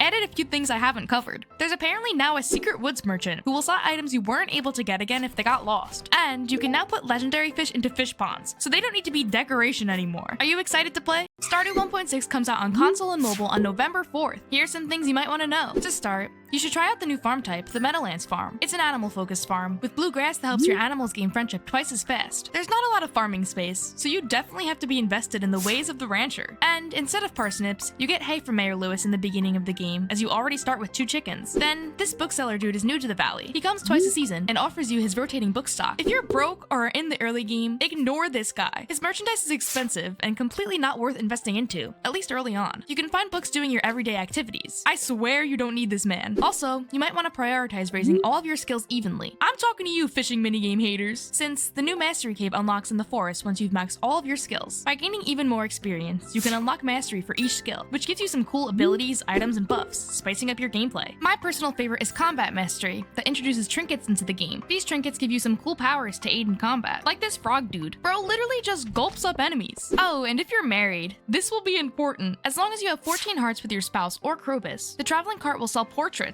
I placed my baby girl Haley right above my bed. What are you excited for? Stardew 1.6 brings an overpowered, universally loved gift. Here's how to get it. Stardrop Tea gives a whole 250 heart points, which is equal to 1 heart, and 750 heart points if given on a birthday or the Feast of the Winter Star, which is 3 whole hearts. The new prize machine in this buffoon's house is one way to obtain this tea. You'll need a bunch of prize tickets for this, which you can get either by completing a special board quest or 3 help wanted quests. There's even a secret one hidden behind this tree right above the bookseller's stand. If you're a seasoned fisher, you can make use of the new mastery system to find Stardrop Tea. One perk that comes with fishing mastery gives you the ability to find golden treasure chests when fishing. These can give you a number of rare and cool items, obviously including the Stardrop Tea. The chance to find a golden chest is influenced by your daily luck, so make sure you eat your luck food, pop on your lucky ring, and yoink the special charm to increase your chances. If you need a change of pace, you could always remix your community center bundles for the chance of getting the new helpers bundle. All you need to complete it is a prize ticket and 5 mystery boxes. And the reward just so happens to be a Stardrop Tea. There's also a small chance Stardew 1.6's new neighbor will give you a Stardrop Tea as a reward for completing his task. Randomly in the night, after the greenhouse is completed, there's a 10% chance for the windstorm event to occur, which allows you to unlock the raccoon questline. And once you reach the 6th quest and beyond that, there's a chance you'll receive a Stardrop Tea as a completion reward. Baby girl Haley always gets my first Stardrop Tea. Who does yours go to? Here's how to get rich in Stardew Valley 1.6. First up, the new mushroom log completely demolishes the need for the mushroom cave, so I love it. You get the recipe for it at only level 4 foraging, which you can get relatively quickly. The recipe calls for 10 pieces of hardwood and 10 pieces of moss. You can get a ton of moss during the Green Rain event, which will happen once each summer randomly. The log will produce mushrooms every 4 days, with any rainy days speeding up the process a bit. You want to surround your logs with non-fruit trees, and your best bet early on is to use pine trees to produce chanterelle mushrooms. And later, once you're diving into mastery, you want to surround your logs with mystic trees. The recipe for the mystic seed unlocks when claiming foraging mastery. Mystic seeds will produce the famed purple mushrooms. And make sure to throw some tappers on those bad boys, as mystic syrup can also sell for some nice coin. On top of the mushroom log, you can pair it with the new dehydrator. You can buy the recipe at any point from Pierre's for 10k gold. A hefty price early on, but will be worth it in the end. The dehydrator can create dried mushrooms, dried fruit, and raisins, which is fun for your little Junimo friends. Adding raisins into your Junimo hunt will give a chance to double their crop harvest. I digress. You can use the mushrooms from your mush logs in the dehydrator to increase their profit. For fruit, you can also use the dehydrator as an early game keg substitute, as kegs only become available at farming 8, whereas you can buy the dehydrator recipe anytime. Once you get kegs, don't use your fruit in the dehydrator. I also really love the new fish smoker, which has changed something inside of me. You see, I'm known to hate fish ponds. I've always thought they were a waste of money and space better spent on sheds or a crop field. However, with the new fish smoker, they actually feel like a viable moneymaker. Smoked fish count as both fish and artisan goods, which means you can make shmoney if you pair this method with the correct professions. The artisan profession at farming 10 and the angler at fishing 10. Get yourself some lava eel ponds and smoke up the extra fish that spawn for some nice coin. Want to know where to find the best skill books? Lumi's got you. Stardew Valley 1.6 introduced a whole new system of power and skill books, which offer incredible buffs to your gameplay. Twice a month, the bookseller will visit the valley and will offer you some rotating book stock. However, they can be a bit pricey, so if you're broke, there are other ways to find books without having to dump all of your money at the bookseller. First up, my personal favorite is the Alleyway Buffet book. It grants a greater chance to find items in the trash. You can find this by heading by the train tracks next to Clint's. Walk behind the tree to find the opening, then break the hardwood stump and big rock. Then you will find a golden trash can behind the tree right in the center. The bookseller sells it for 20k gold, so you're most definitely saving money this way. Then we have the Dwarvish Safety Manual, which if you go bomb happy in the mines, you are going to need. It reduces the damage you take from bombs by a whole 25%. Once again, the bookseller rips you the hell off. He'll sell it for 20k gold, but your friendly neighborhood dwarf sells it for 4k gold. The Monster Compendium is also so nice. It gives a small chance for monsters to drop double the loot on death. Pair this buff with the Almighty Burglaring, which increases the chance they'll drop anything in the first place, plus a Monster Musk, and you will get a ton of drops. It'll be a bit tricky to find since it is also a monster drop but will be worth it to grind for. The treasure appraisal guide is another one that can make you some nice coin. Extra artifacts can sometimes sell for nothing, but with this book, it will increase their sell price. You can find it by breaking open artifact troves, which you can get easily by grinding for omni geodes and trading with the desert trader. Most books are found without the help of the scammer bookseller, so avoid this guy whenever possible. However, the only book I recommend buying from him is the Queen of Sauce cookbook. It'll cost you a hefty 50k, but will give you every single recipe you don't have yet. It'll become available in the bookseller stock once you collect 100 golden walnuts. It might break the bank, but will really help with perfection challenges. Moral of the story, the bookseller is a scam artist. Everything Joja in Stardew Valley 1.6. Capitalism has consumed the valley because you can now pay to win in the endgame. Golden walnut hunting can be excruciating, but if you're stacked with gold, you can now bypass it completely. Head to the top of Ginger Island and you'll find the golden parrot to the left of the volcano mines. You can dump over 1 million gold on this guy to find every single golden walnut you need. Once you go to sleep, the parrots will get to work and Morris will be lounging back, reveling in your riches. If you're less fortunate in the gold department, you can find all the walnuts you can and then pay the parrots to find the rest for a much cheaper price. You're charged, don't quote me, around 10k gold for each walnut, so the more you find on your own, the cheaper it will be. You can also pay Joja to make progress towards perfection. You'll get a letter in the mail from some dude named Vids, telling you to meet him in the watery Ginger Island cave, which is the mushroom cave to the left of the field office. You can give this guy 500k gold to add 1% to your perfection percentage, which means you'll need 50 million to reach complete perfection only using Joja. Now, by the time you reach Ginger Island, you will definitely have more than 0% progress, but it will be stupidly expensive nonetheless. Viz a scammer, but if you're jam-packed with gold and pretty close to 100%, buying a few vouchers won't be the end of the world, especially since some of the perfection challenges can be a bit mundane. If you either love the color blue, capitalism, or Shane, you can now get your hands on the Joja furniture catalog. It's got some mind-numbingly ugly pieces, but to each their own. You can get it for 25k at the Joja Mart, or there's a chance it'll spawn in the traveling cart for 30k after completion of the community center. The most insane new items in Stardew Valley 1.6. If you haven't heard, the new mastery system in the game brings forth tons of new super cool endgame content and moneymakers. One of my favorites has to be the Statue of Blessings from Farming Mastery, which grants you a random blessing every single day. There are 7 in total, but the coolest probably being the Blessing of the Butterfly or the Blessing of Energy. The Butterfly Blessing will spawn a prismatic butterfly throughout the valley, and once you find and interact with it, you will either obtain a prismatic shard or a bunch of gold. The Energy Blessing literally gives you infinite energy for the day, meaning that energy bar ain't going down and you can do whatever the hell you want without worrying about munching on some food. I also really love the new fish smoker, which has changed something inside of me. You see, I'm known to hate fish ponds. I've always thought they were a waste of money and space better spent on sheds or crop fields. However, with the new fish smoker, they actually feel like a viable moneymaker. Smoked fish count as both fish and artisan goods, which means you can make shmoney if you pair this method with the correct professions. The artisan profession at farming 10 and the angler at fishing 10. Get yourself some lava eel ponds and smoke up the extra fish that spawn for some nice coin. There is also so much new furniture for all of you decoration girlies. My favorite of which being the Junimo catalog, which has so much adorable Junimo inspired furniture. You can get this at the traveling cart for 70k, which is a lot, but worth it. Look at this damn mushroom lamp. There's also the wizard catalog from Krobus, the retro catalog from the traveling cart, and the Joja catalog, which bleh. What are your favorite items? Here are all the new villager changes in Stardew Valley 1.6. First up, the most important of which, you can now access Marnie's shop and the desert bus when Marnie and Pam aren't there. For Marnie, you can purchase the animal catalog from her, which allows you to use her shop when she's too busy cozying up with Mayor Lewis or staring at her dresser. And whenever Pam isn't able to make it, she'll leave a sign telling you she won't be there, and you can literally now drive yourself. Chronic saloon goer or unlicensed farmer. I'd still pick myself. You can also change the sign, which is funny. Also, you can now obtain Mayor Lewis's infamous undies from quite the strange location. Head over to that buffoon's house with a staircase in hand and just use it on the floor. You'll enter Lewis's basement, and the shorts will be in the right corner, next to a computer, which, ew. When you pick them up, you'll be haunted by the ghost of Lewis's underwear. So go have fun down there. There is also tons of new dialogue from your faves, including some new dynamic dialogue reactions to things that happen. This means when you do some weird farmer shit, the NPCs will no longer stare at you blank-faced. For example, downing a jug of mayo in front of anyone will give you some interesting pop-up bubbles. And of course, if you haven't already seen the Sam Snakebite art, all the villagers have new winter outfits. My personal favorites, of course, are Sam and baby girl Haley's. But Granny Evelyn looking so adorable. Linus looking like he's trying to camouflage. And Gus is going to an ugly sweater party. I love all of them. What are your favorite new changes? Here are my favorite new features in Stardew Valley 1.6. You can now crit a child. And no, not like that. I mean like this. If the little devil wants uppies, up and away it'll go. Another hilarious feature is the new creepy mannequins. You can get them as a drop from the skulls that you find in the quarry mines. They seem normal on the surface. You can dress them up and have outfits lined up for each day of the week. But they will taunt you. If you go to sleep with an empty cursed mannequin, it has a chance to strip your clothes straight off of you, leaving you in your pajamas. They'll also move around your house, haunting your children and viscerally shaking. The new mastery system is also super cool, specifically the new trinkets you can equip once you achieve combat mastery. There are 7 in total, each having unique buffs and advantages to help you out in the mines. My favorite of which is the frog egg, which summons a hungry frog companion that straight up Yoshi gulps enemies for you. There is also the parrot red egg that has a chance to find gold when you slay an enemy. And of course, although not practical at all, there is the incredible prismatic hair gel, which makes your hair change colors. There is also, of course, the entirely new Desert Festival. Move aside Stardew Valley Fair, we've got another banger in the valley. It takes place in spring across 3 days, from the 15th to the 17th, and there is so much to do. The aim of the festival is to collect as many calico eggs as humanly possible, which you can then exchange for some cool prizes, which include the spouse weapons that were previously unobtainable, as the villagers will have stalls you can buy from, praying for baby girl Haley's curling iron. There are a ton of activities you can choose from, like betting on racers, taking on the Skull Caverns. I am so excited to fully dive into this festival. Let me know your favorite features. Here is everything about animals in Stardew Valley 1.6. My favorite new addition is all of the new pets you can have. There are 2 cats, this white one, and my new go-to, the black cat. And of course there are 2 new dog options, but we all know what the better animal is. You can also now have turtles as pets, which is so incredible. The catch is, you can't select them off the rip in the character creation. You have to get full hearts with your first pet, then you can head over to Marnie's and scoop you up a little pet turtle. Better yet, you can get any damn pet that you want as many times as you want. I absolutely filled my house with as many cats as humanly possible to make my crazy cat lady fantasy a reality. Just make sure to get a couple of pepples from Robin's. At least water the poor dudes. You also don't have to worry about this heathen being at the shop anymore, because you can buy a book from her called the Animal Catalog. It allows you to access her shop when she's not around, which is always. She cannot stop staring at her damn dresser. Concerned Abe loves us for this. And how could I forget? You can now place hats on your cats and dogs. My little lump is running around with the garbage hat. Unfortunately, turtles cannot wear hats. Their heads are peewee sized. But to make up for it, there is a new interaction with your horse. You can now give him some lovin' by giving it a carrot to chomp on. You can check in your new pet menu to see if he's hungry, along with seeing how many hearts you have with your animals and if you've given them pets that day. Let me know in the comments who your go-to pet is. Spoiler warning, you can get raccoon neighbors in Stardew Valley 1.6. Lummi will show you how. If you've noticed this giant tree to the left of Marnie's, you're in the right place. You'll have to get the windstorm event to trigger during the night. It seems like there's a random chance it'll occur on the night of a stormy, rainy day. Regardless, once it triggers, head back to the tree and you'll notice it's been cut down. You'll then be prompted to gather 100 pieces of hardwood to fix it up. If you're light on hardwood, just make a couple of trips to the secret woods each day or break some ginger island trees. After handing in the hardwood, this cute little house will appear, and the next day, this even cuter raccoon will be chilling outside. He'll ask you for some variation of a crab pot item and some kind of smoked fish, so make sure to head to Willie's to purchase the fish smoker recipe. After, he'll reward you with some new 1.6 seeds and proclaim that he just needs to find a wife. And he will do just that. Approximately, don't quote me, 7 days later, his woman will appear. You'll have to give him some more items, which will be some kind of jelly and dehydrated fruit, so pop over to Pierre's to get the dehydrated recipe. This will unlock his wife's shop. She'll sell you all of the new 1.6 seeds for questionable items in return. Husband Raccoon will give you a book that increases the chance for weeds to drop mixed seeds. To get the rest of the family, basically repeat this process. Every approximately 7 days, a new raccoon baby will appear, and you'll have a new task to tackle, which will then result in more babies and more rewards. And trust me, there's a lot of them. Good luck! Here are some strange and fun ways to make you rich in Stardew Valley. Instead of aging your wine for 56 days, buy a ton of goats, make their milk into cheese, then age them to iridium quality. Iridium goat cheese sells for 1,120 gold with the artisan profession, and only takes 14 days to produce. Goat cheese is also a great source of health and energy for the caves. Plus, Mommy Robin loves goat cheese. A lot of people will tell you the slime hutch is useless, but you can actually make some great money by selling slime eggs. Once the slime hutch is built, every slime gets a 1% chance to drop an egg. You can fill your hutch with purple eggs and tiger slime eggs, which sell for 5,000 and 8,000 gold each. Just make sure you get the slime charmer ring, or else they'll kill you. Ditch that ancient fruit in your greenhouse and fill it with coffee beans. You get at least 4 beans per harvest every 10 days, but the beans themselves don't make you much, so turn them all into triple shot espresso. It sells for 450 gold and 675 gold with cheese seasoning. Now you can be speedy and rich. You can make tons of money just by simply clicking. Hop on the slot machines and play them to your heart's content. It's really difficult to lose all of your cheat coins, and extremely unlikely, especially if you use luck items and go on an iridium luck day. After making tons of cheat coins, buy and sell a ton of hardwood fences and farm warp totems. You could also just use the warp totems to stay longer in the Skull Caverns to make even more money off of iridium. How do you make money? The casino in Stardew Valley unlocks a ton of useful items and a whole new way to get rich. You can start the mysterious Mr. Cheat quest line by heading to the upper left of the bus stop into this tunnel, where you can put a battery pack in this box. It will tell you to put a rainbow shell in the box by the train station, 10 feet into Mayor Lewis's fridge, and to feed the sun dragon his last meal, which means giving a solar essence to the mouth of these dragon bones. You can then click the pile of lumber by your house to get the club card and finally enter the casino, where you can play an assortment of games and also gain access to the Statue of Endless Fortune, which will give you an expensive gift every day and will give you a villager's favorite gift on their birthday, which means everyone will love you. They cost 1 million gold, which is a hefty price, but not if you use the casino to your advantage.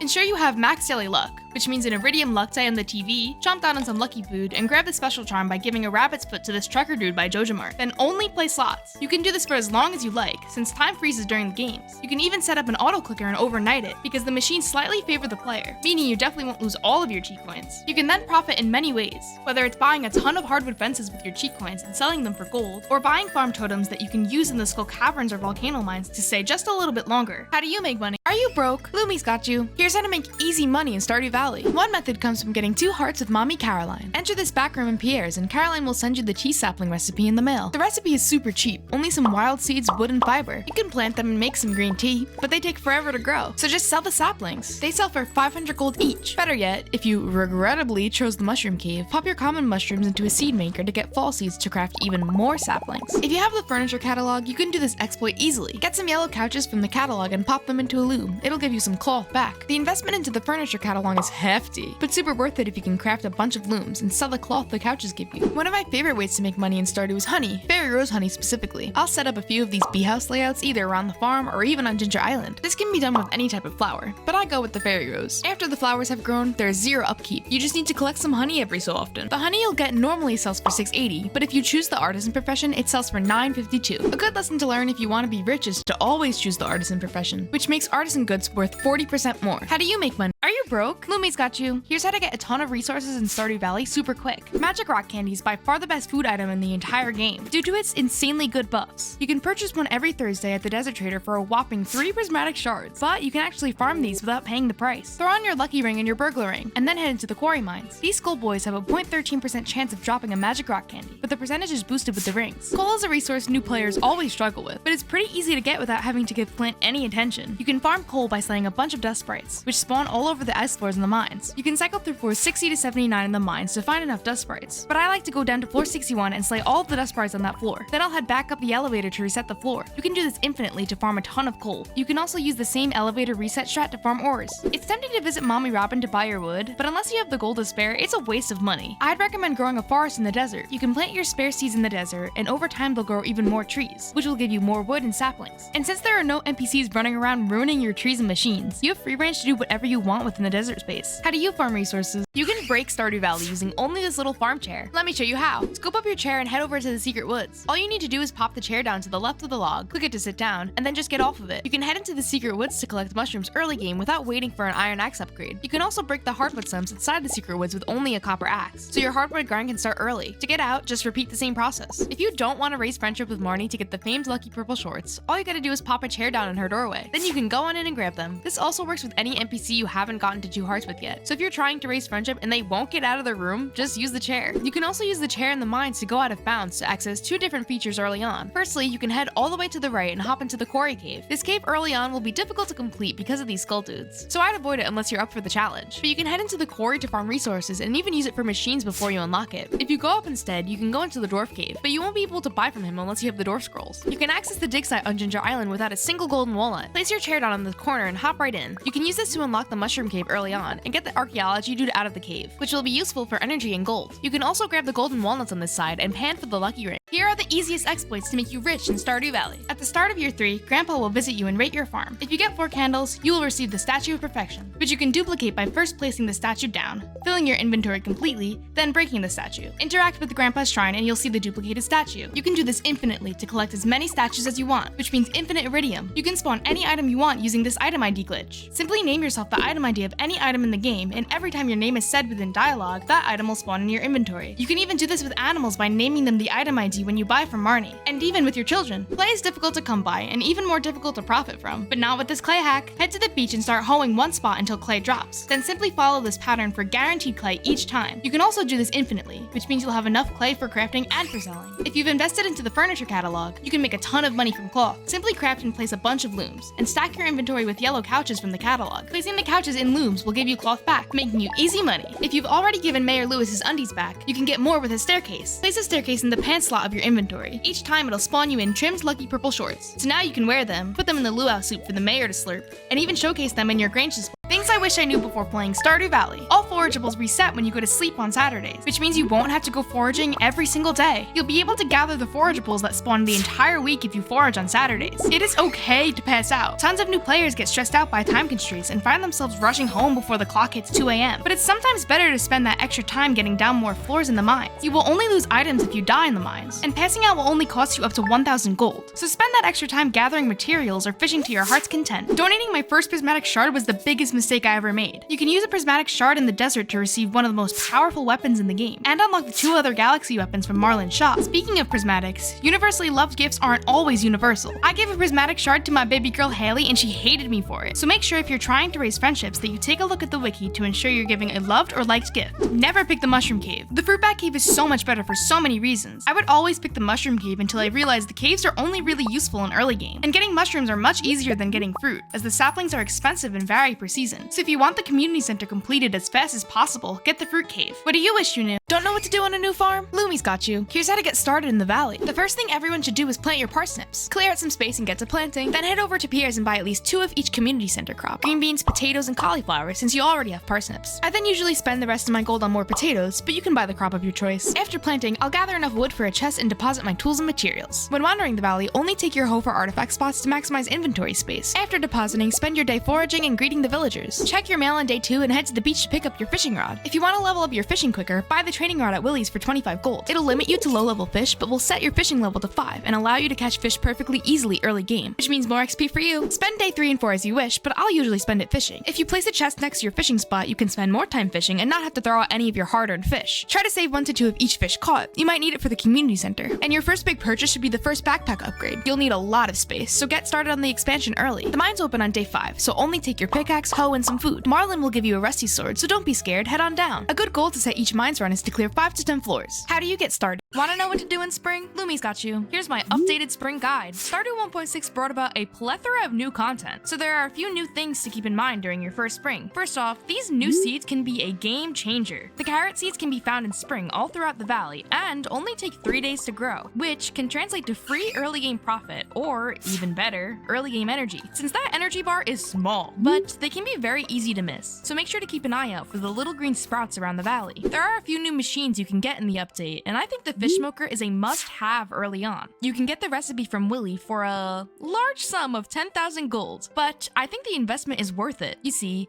a ton of early game profit relies on fishing, and the fish smoker doubles that profit, also retaining the original quality. You can just pop it next to you and smoke while you fish. I think it's best to sacrifice some of the bigger early game purchases, like the backpack upgrades or even better fishing rods, to get the smoker recipe. You'll make that money back in no time. Oh, and Spring 1 is also the first time you meet the book schmeller. My advice to you, don't waste your gold. It's likely that you won't even have enough gold to buy anything that early, but if you do and are tempted, don't buy from him. You can find a ton of books from exploring the valley and the mines, which means your early game money is better spent elsewhere. What else do you do in spring? Want to make bank in spring 1? Lumi's got you. First off, you have to get your crop fields going early. That means buying crops first thing on day 1 and spending early game energy on maintaining your field. I'd recommend investing in some potatoes or parsnips, as potatoes are the most profitable and parsnips will grow super quick, only taking 4 days. But make sure you grow at least 1 cauliflower and green bean for the community center. Getting crops is only half of it, because they still need to be watered. My strategy is to grind the mines on good luck days to get the most copper and iron as possible, so then you can make a ton of sprinklers to aid in your watering. I do this by resetting floor 21 for copper and 41 or 61 for iron. This is especially useful when you buy strawberries at the egg festival. You can only water so many crops before your energy runs out, so I recommend buying as many strawberries as humanly possible and make as many sprinklers as humanly possible. You profit a ton and spend less energy in the mornings, which gives you enough energy for another moneymaker, fishing. I know, we all hate the fishing minigame, but fishing is a huge part of early game profit. However, you can use the training rod that Willie sells. It'll limit you to low-level fish, but does increase the size of your fishing bar, meaning you have time to get used to fishing, might even catch more fish, and won't hate your life. I normally like fishing in the ocean because of the aesthetics, but the mountain lake in spring is your best bet for profit because of the carps, bullheads, and bass you can catch. And obviously, it's not a spring video if you don't talk about tea saplings. In year 1, it is so worth it to visit Caroline to stick it to Pierre, and also because she'll give you the tea sapling recipe at 2 hearts. So instead of just selling your extra forageables, turn them into wild seeds and then into tea saplings. The profit comes from simply selling your saplings. How do you make money in spring? Do you need help from a Stardew Valley pro? Lumi's got you. Here's my ultimate Spring 1 guide. This TV is your best friend. Checking your daily luck will dictate what you need to do each day. On bad to neutral luck days, I'll usually go fishing or foraging. Foraging on Saturdays is the best time, since all forageables reset on Sunday. On gold to iridium luck days, I like to mine. You can tread down those floors since you get ladders pretty easily. If you need to farm ores, reset the floors by going down to the desired level, back up to the ladder to the entrance, and repeat. Level 21 for copper,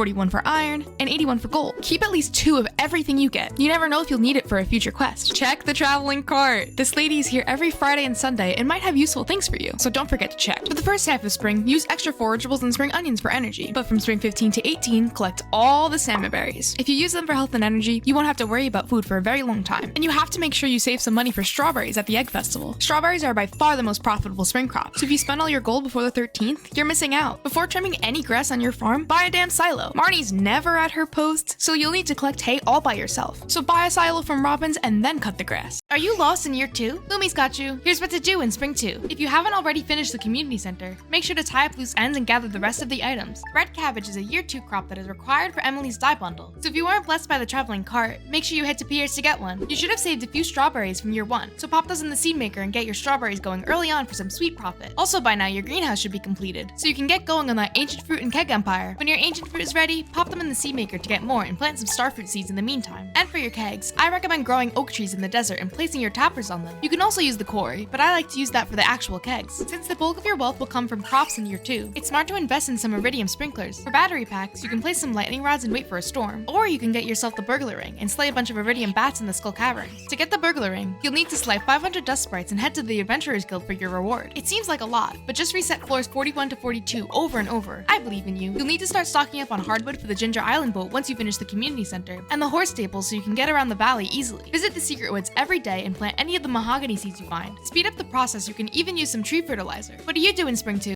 Know what to do during summer? Lumi's got you. Here's my ultimate summer guide. First thing, you know how this goes. Get that dang legendary fish. You can catch it on the pier across the beach bridge. And with your spring strawberry money, invest in a ton of blueberries after grabbing the other summer bundle crops. You're gonna make bank from the bloobs. By now, you should have a coffee bean from the traveling cart, so plant it. The speed boost from coffee is so worth it. I'll keep a keg and chest next to my bed so I can pop 5 beans in the keg each night and grab my morning coffee the next day. Since you'll have a bunch of crops, get started on quality sprinklers so you don't have to waste time watering everything. I like to get down to the bottom of the mines in the summer and grab the skull key since I put blueberry and early fall money towards the vault bundle, unlocking the desert bus. Prioritizing the mines will also help you with the quality sprinklers. You should also start investing into coops and barns. My salmonberry stock is low by the time summer comes along, so I'll use the eggs from my chickies to make scrambled eggs or the milk from my cows to make cheese. Let's talk upgrades. You should definitely work on getting that iridium rod, and maybe even 4 hearts with Linus to get the recipe for wild bait. And if you choose my mines route, upgrade your pick. If not, it might be a good idea to upgrade your hoe so planting crops will be so much easier. And summer 17 is a big day. Head over to the saloon, buy a pizza, and give it to the birthday man. What do you do during summer? Want to know what to do during fall? Lumi's got you. Here's my ultimate fall 1 guide. First up, legendary fish time. The angler can be caught on this bridge next to Jojo Mart. It's a little tricky, but I believe in you. And for crops, invest in some cranberries. You should focus on making a bunch of kegs in fall and save the normal quality cranberries so you can make some wine profit for winter. And don't forget to plant your sweet gemberry at the start of fall. It'll take the entire season to grow. You get a star drop from this monkey in the secret woods by giving him the sweet gemberry, and another star drop at the Stardew Valley Fair. Pro tip, always bet on green. You'll lose a few times, but the wheel is rigged in green's favor. By the end of fall, you'll want to have the greenhouse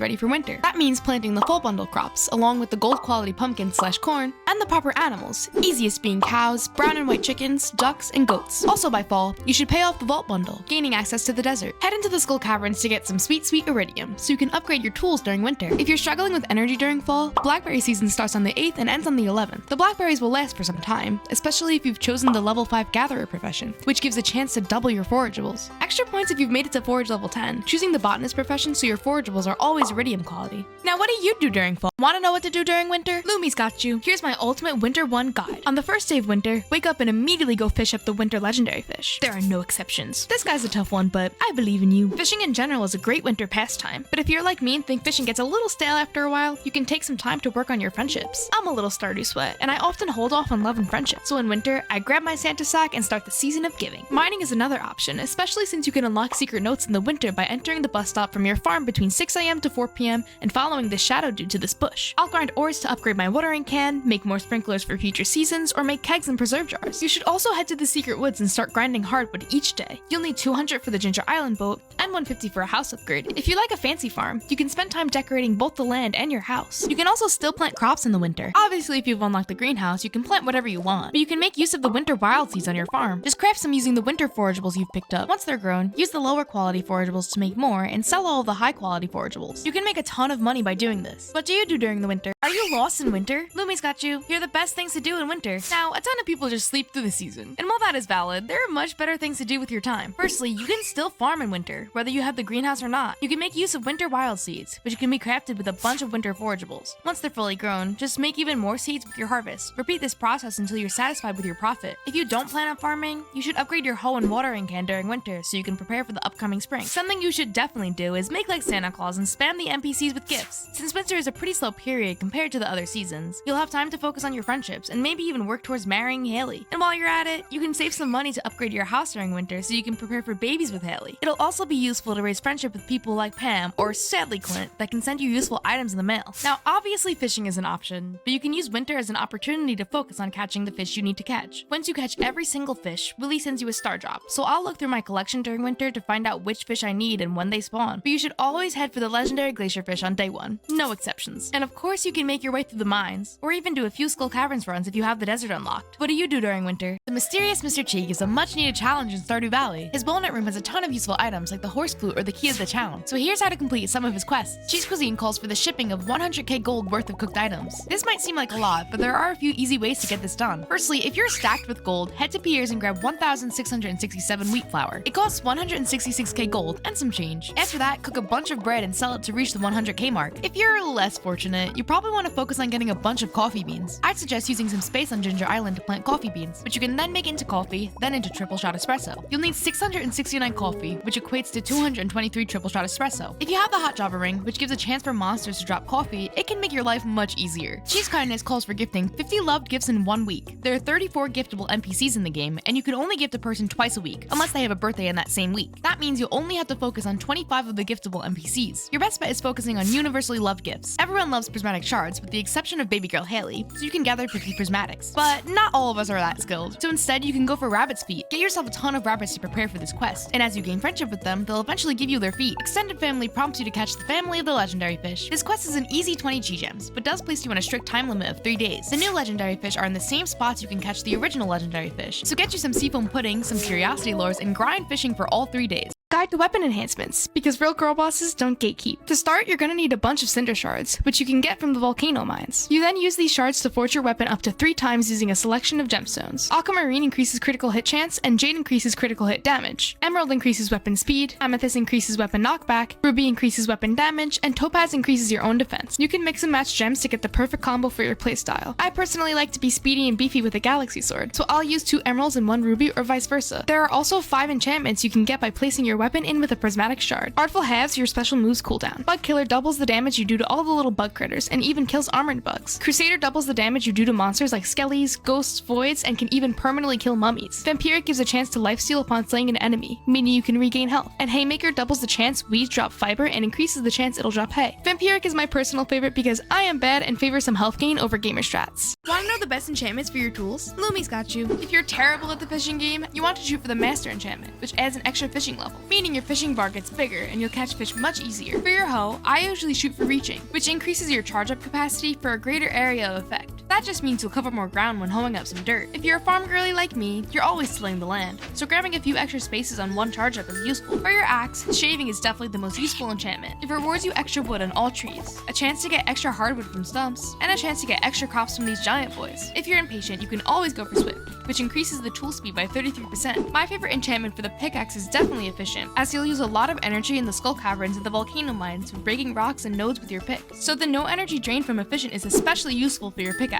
For your watering can, the only option I see is bottomless. It gives you infinite water in your watering can. By the time you get to enchant, you should be rolling in iridium sprinklers, so your watering can is mostly useless. But it is still useful in the volcano mines, as there are huge pools of lava for you to get across, and it's nice to not have to worry about an empty can. Which enchantments do you choose? The legendary fish are the worst in Stardew Valley, but as always, Lumi's got you. The first legendary fish you'll set out to catch is the crimson fish, which you can catch on the dock across the beach bridge, and the crimson fish is one of the easier legendary fish to catch. So I'd recommend increasing your fishing bar size. this. Head to Willie's to pick up a trout soup, which will increase your fishing level by 1 and give you a bigger bar. And if you grabbed yourself the iridium rod, I'd go for the cork bobber above all, which will also increase the bar. You'll head for the fall anglerfish next, which can be caught by this bridge to the left of Jojo Mart. I'd say this guy is by far the easiest legendary fish to catch, with an 85 difficulty level. By now you might have gained access to the dish of the sea. It'll give you a +3 boost to fishing. And for your fishing tackle, this guy can be pretty bouncy, so I'd go for the trap bobber, which makes the progress bar decrease 33% slower when you aren't reeling the fish in. Then there's the terrible, horrible glacier fish, which can be caught in Cindersap Forest at the very tip of this island. This dude has a difficulty level of 100, by far the hardest you'll encounter by this point. If I ever find a seafoam pudding at the traveling cart, I buy it and save it for the glacier fish. And once again, you'll need the trap bobber. Spring Legend has a 110 difficulty level and can only be caught in the rain. I like to fish right next to this fence. This guy will also need a seafoam pudding and the trap bobber, so good luck. And the mutant carp, this dude is easy, you don't need me. You stuck on the fish tank bundle? Lumi's got you. Let's start with the springfish. During spring in the river, you can find the sunfish from 6 a.m. to 7 p.m., only during sunny weather. Then you can find the catfish from 6 a.m. to 12 a.m. and the shad from 9 a.m. to 2 p.m., but only when it's raining. I usually head straight to the river on day 3 to catch these fish early on, and the bream is found in the river from 6 p.m. to 2 a.m. In the lake, catch the largemouth bass from 6 a.m. to 7 p.m., and the carp and bullhead at any time. You can get these fish in every season, so it should be a piece of cake. In the ocean, you can get the sardine from 6 a.m. to 7 p.m., and the eel from 4 p.m. to 2 a.m. when it is raining. Let's move on to summer. In the lake, you can get the sturgeon from 6 a.m. to 7 p.m. In the ocean, grab the tuna from 6 a.m. to 7 p.m. And then tilapia from 6 a.m. to 2 p.m. You can get the red snapper from 6 a.m. to 7 p.m., which spawns in the rain. And the pufferfish spawns from 12 to 4 p.m., only in sunny weather. Now let's move on to fall. In the river, catch the tiger trout from 6 a.m. to 7 p.m. And in the forest pond, catch the walleye from 12 p.m. to 2 a.m. in the rain. These next fish can be caught in any season. The ghost fish in the mines on floors 20 and 60, the sandfish in the desert pond from 6 a.m. to 8 p.m., and the wood skip in the secret woods. And the crab pots are so useless, so let's try to avoid them. Get the cockle, mussel, oyster, and clam from beach foraging, and bank on getting a crab chop from a rock crab. What's your favorite bundle? In Stardew Valley, fishing is the bane of everyone's existence. The fish are wild and unpredictable, and if you're terrible at the fishing minigame, Lumi's got you. Here's my ultimate fishing guide. After you obtain the fishing rod from Willie on day 3, cast it aside and buy the training rod for just 25 gold. This will limit you to low-level fish, but will allow you to get used to the fishing mechanic and level up much quicker. Once you level up, your bar gets bigger and you can then switch back to the starter rod, or even grab the fiberglass rod. Using fishing rod tackles is key to ensuring the minigame turns to your favor. The trap bobber is a great option, which makes fish escape slower when you aren't reeling them in. This slows down the whole experience by 33%, which gives enough time for you to wrangle with more difficult fish. The cork bobber is also a great option, which increases the size of your fishing bar. The minigame is still the same pace, but gives a bigger chance for the fish to stay within range. You need to be eating food that increases your fishing skill to make the minigame more tolerable. The easiest source is heading to Willie's shop and grabbing a trout soup for 250 gold, which increases your fishing level by 1. The best food to make is seafoam pudding, which is much more expensive, but will increase your fishing level by 4, giving you a massive fishing bar. You can find one at the traveling cart randomly, or you can get Robin to make you 3 fish ponds, putting a flounder, squid, and midnight carp in each of them to get the materials to chef it up. Joja Corp or the community center? Which one should you choose? Lumi's got you. Here are all the pros and cons. Going with the Joja membership is very controversial, since Morris over here is public enemy number 1, but all you need is 135k gold. That's light work if you're a seasoned pro, especially if you get an early ancient seed and you're able to unlock the greenhouse way before intended. The biggest pro is speed. You can bang this out and unlock everything quickly. You even get a damn vending machine when you're done. You can also buy auto petters instead of banking on treasure floors in the caverns. The con? Everyone will despise you. The community center is typically favored by all Stardew players, also by the town itself, due to the fact that the bulletin board bundle rewards you with friendship hearts. A huge pro of the community center are the rewards you get from each bundle, like a keg for the artisan bundle or 5 Dish of the Seas for the specialty fish, plus the friendship hearts. If I'm being honest, the rewards are a bit underwhelming, but they're rewards nonetheless. The biggest con is the amount of time and effort it takes to complete it. You have to keep track of 26 different bundles, each with completely different items, minus the vault bundle, which is just gold. And some of the items you may not even get until year 2, like the red cabbage, which is a spring 2 seed, or even some of the fruit if you chose the mushroom cave. If you want a challenge, go with the community center. Even try out the remixed bundles for a change. What do you choose? Having trouble with the community center? Lumi's got you. Here's my ultimate community guide. The traveling cart is your best friend. This lady will sell you virtually every item you need for the community center, other than the gold star crops. She'll be in the valley every Friday and Sunday, and will help you get some of the more annoying items, like the rabbit's foot and the red cabbage. So don't forget to check. Once you reach 25k gold earned, Demetrius will ask you the most important question: fruit bats or mushrooms? But you should always pick fruit bats to help with the community center. Saplings can be expensive and vary per season, and on top of that, you can get yourself the mushrooms for the bundles from the secret woods or even the mines. Save at least 1 to 5 of every item you get. You never know if you'll need it for any of the bundles. And to ensure you need an item for the community center, instead of relying on the wiki, you can just check this little icon to the right hand of your inventory or chest menu. It'll glow when you scroll over an item you still need to donate. Animals are super important. The animal bundle items are sold by the traveling cart, but are much more accessible if you keep up with your barn and coop upgrades. Instead of going for maximum profit at the start, buy at least one of each animal and make sure you get pigs before winter. If there's any bundle to focus on, be sure to keep track of the bulletin board, as it can be a little difficult to get all of the items, especially the red cabbage. Having trouble with the friendship bundle? Lumi's got you. There are a few problem items that a lot of players have issues with, like this damn red cabbage. It's a year 2 crop, which means year 1 community center completion is impossible if you don't get the cabbage in the traveling cart. It's all RNG based, but you can ensure year 1 community center completion by clicking this option in settings. It will ensure that the red cabbage shows up in the traveling cart at some point in year 1. But if you want to bank on your luck, just make sure you're checking the traveling cart diligently, or just wait for summer of year 2 when Pierre sells the seats. Next is the rabbit's foot from the wizard's bundle. Obviously, you'll need to upgrade your coop enough to buy rabbits in order to get a rabbit's foot. This can be annoying if you're not much of an animal person, so instead you can once again rely on the traveling cart, or you can get one as a 0.8% chance drop from serpents. Those odds can also increase if you use luck items and use the burglaring. Then we have both the pomegranates in the wizard's bundle and the apples in Marnie's bundle. Personally, I think fruit trees early on are a waste of money, so I always choose the fruit bat cave to give me a great chance of getting these bundle fruits. If you want to be speedy bet the community center completion, I'd recommend choosing the fruit bat cave. We also have the maki rolls, which you can get pretty easily as the recipe is in the saloon stock, and the full dish will also be within the rotating stock. The recipe is super easy to make, but if you're lazy, you can always wait for the dish to appear in the saloon. After you finish the community center, this mysterious missing bundle unlocks in JojaMart, which upon completion gives you the movie theater. Here's the best way to complete it. There are 6 items in the bundle, but you only have to insert 5 to complete the bundle. To start, you can check off the prismatic shard without using a prismatic shard. There is a specific wallpaper, this light green color, that you can use. For some reason, it counts as a prismatic shard, so whip out that catalog and grab you the light green wallpaper. The next item you should go for is the dino mayo, which should be super easy at this point in the game. If you didn't donate your dino egg, pop it in the incubator in your coop to hatch a dino to get even more dino eggs to make into mayo. Then get yourself a fish pond to check off the caviar. Fish ponds, although mostly useless, are super cheap to make. You want to place a sturgeon in your pond, which can be caught in the mountain lake during summer or winter. If you keep them happy, you'll eventually get sturgeon roe, which you can pop into a preserve jar to make some caviar. The next best item is this gold star void salmon, which you can only fish up inside of the witch's swamp. You can access the swamp by entering the railroad to get the cutscene once you finish the community center. The void salmon isn't too bad, so fish away until you're able to get gold or iridium quality. Between the aged wine and the gold ancient fruit, I'd recommend the ancient fruit, especially if you build an empire. You can use fertilizer to increase the quality, which you can make, but I usually just buy it from Pierre's. Just make sure to save 5 gold quality fruits. If you haven't built your empire, the aged wine would probably take less time, as keg and cast time for any random fruit would only take 21 days total, but ancient fruit would take 28 to grow. Don't know which animals to choose? Lumi's got you. Here's my ultimate animal guide. Your first animal should always be chickens, since you'll need to build a coop for one of the starting quests. But before you build your coop, always make sure to buy a silo, so you can start gathering hay early on. To maximize egg profit, you'll want to turn some of your eggs into mayo using the mayonnaise machine. But as you progress on your farm, your other profits begin to outweigh your chicken profit. At that point, I use my eggs to make fried eggs for energy. The same goes for your second animal, the cow. Build a barn and buy some cows to go with it. Early on, turn the milk you get into cheese and sell it all. But cheese is literally all I eat in the Skull Caverns once I start filling my farm with pigs. Speaking of pigs, get a lot of those. Truffles are my favorite way to make money from animals. The piggies just keep digging for them all day. You can maximize your profit by turning the truffles into truffle oil, but once all your truffles are iridium quality, I consider it passive income. Meaning, even if artisan profession truffle oil sells for more,